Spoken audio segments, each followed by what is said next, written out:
Welcome back, guys. Wawa ndi Dr. Mafuta Mwale amene ali Reserve Bank Governor mwankulu ndithu ku banki ija ya Reserve ya Malawi. Iwowa ndithu ali ndi press briefing kuti akufuna kuyankhula hapo mayangana ndi zachuma ndi ndalama amene zikuyendera chifukwa anthu ngati awa adzikiyankhula ziko kwambiri a Malawi. Lero ndakuyitanani kuti tikambiranepo ziwiri zitatu monga mene mbali yathu ya zachuma especially kuno ku Reserve Bank tikuzionera.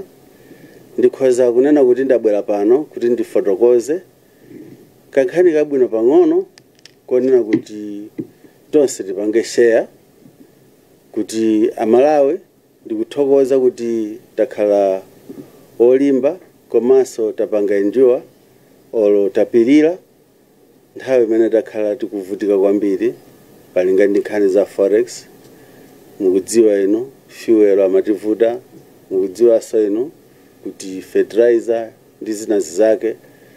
zakhala zikutivuta. Koma good news imene ndabweretsa lero ndionena kuti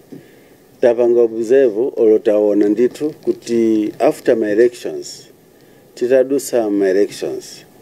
taona kuti pali goodwill olo kufunana kwabwino kumene kulipo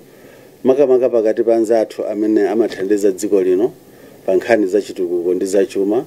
kuti anachilimika ndithu kuti thandiza ndi ndalama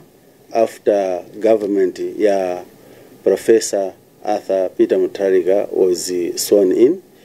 Ifeyo tikuona ngati kuti zimenezi zipitilira malinga ndi mene ma meeting amene anakhalapo pakati pa Minister of Finance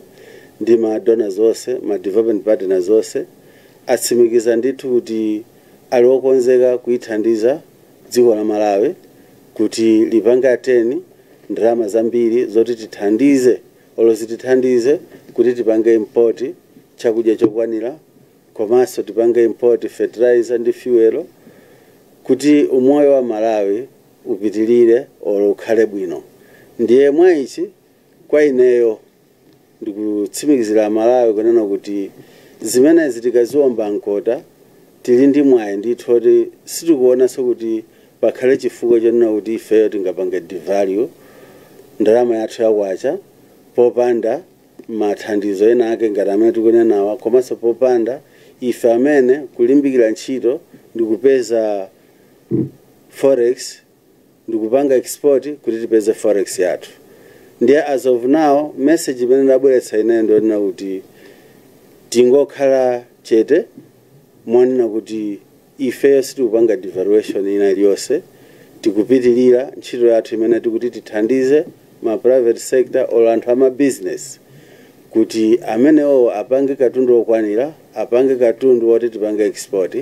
And nkhani iyi ili nkamwa kunena kuti Reserve Bank, government, private sector komanso mabanki athu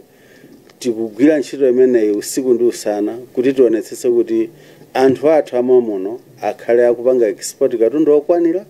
komanso kumabweretsa ndalama zakunja zambiri. Chimenenso ndingapemphepo anzathu ama business ndichakunena kuti tinadzaona ndithu pa nthawi imene timapita ku ma elections ndi pano after my elections pakupezeka kuti pali anthu ambiri amene ali ndi